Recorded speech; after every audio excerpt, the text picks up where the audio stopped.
we have recognized that environmental, social, and governance factors are fundamental elements of the Ayala Group's stewardship and are crucial drivers of our long-term value creation. So sustainability is an idea whose time has finally come. So why should we be sustainable? Clearly, one aspect of it is risk mitigation. One aspect of it is if you believe in creating long-term value and building strategic assets that drive that long-term value, you believe that you have to find creative ways and develop strategy, invest capital, make capital allocation decisions that amplify those future cash flows. Then, if you want to create that long-term value, you should be sustainable, even if you don't believe that's the good or the right thing to do. I basically subscribe to the fact that you must be sustainable because it is a good thing to do, it's the right thing to do. So it basically said that if you look at a broad-based capital approach, beyond a narrow financial and economic capital approach, and you value these long-term strategic assets created by building natural capital, by building social capital, by building human capital, intangible capital, intellectual capital, and combine it with financial and economic capital, then you can create long-term value for the company. We want to reimagine global agriculture. We want to produce more with less resources. Most importantly, we need to do it within planetary boundaries. You are going to have no choice but to innovate and develop solutions. In developing those solutions, you are going to get a first mover advantage.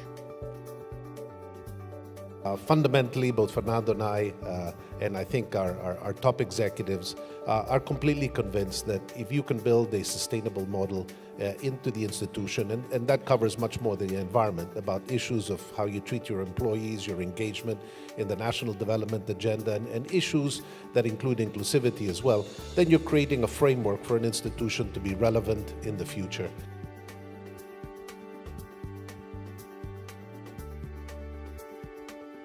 First one is mapping risk to sustainability topics. Yeah, again, examples were given in the morning.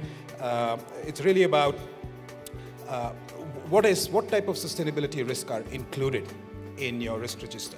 The second one is really around establishing a management approach. And this is where I think there is an established process around risk management. The frameworks are well evolved. It's effectively integrating sustainability topics in that framework.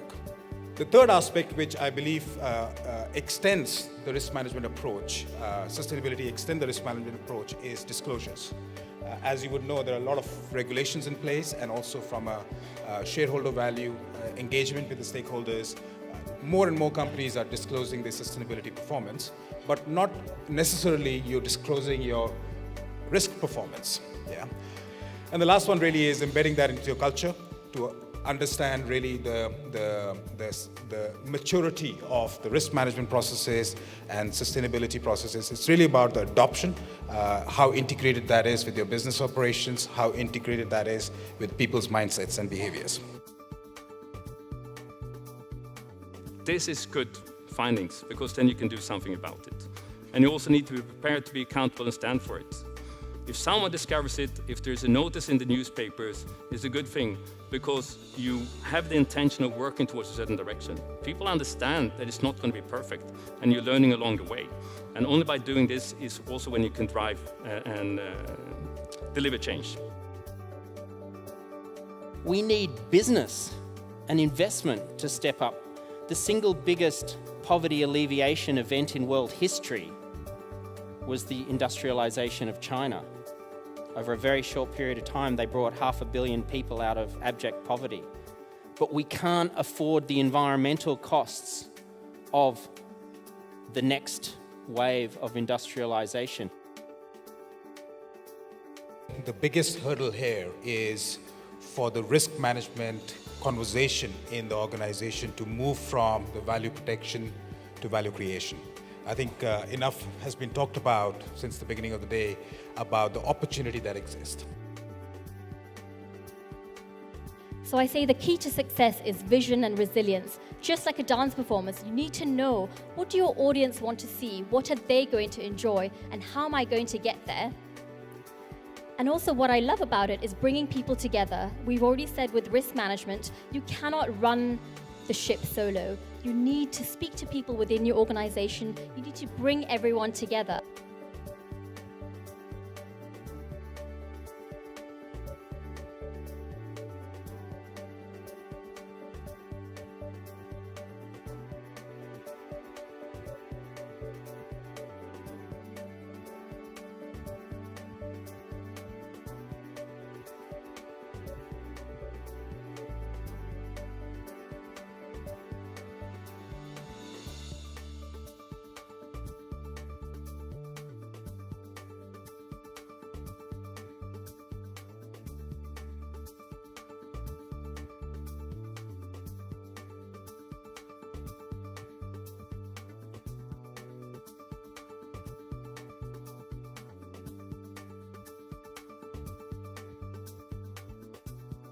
Index work is focused on design that benefits humanity.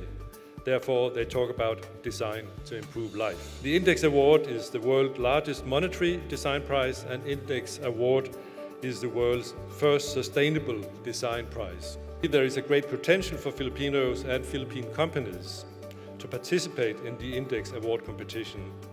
And by participating in the competition, that could help catapulting the companies and the innovative solutions into the world, the global stage.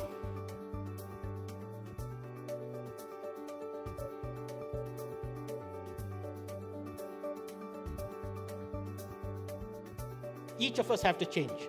So from that day onwards, they will ban me. I love shark's fin soup. I cannot now eat shark's fin soup at all. So for 12 years I haven't done it, but that is because of my children. Right? I do not shave with my tap running anymore, or brush my teeth with my tap running anymore.